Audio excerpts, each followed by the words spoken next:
O eski halimden eser yok şimdi. Özlem için ben yorgunum şimdi.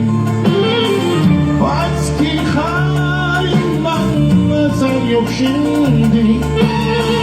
Özlem için ben yorgunum şimdi.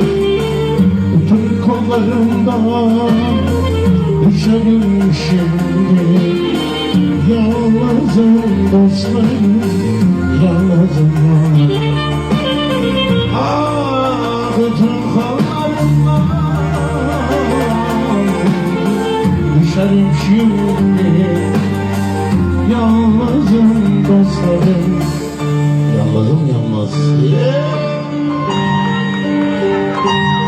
Geceleri yalnız kaldığımda aklıma ne geldi biliyor musun? Özgür olmak, sana özgürle konuşmak ve bir de yalnızım arkadaş.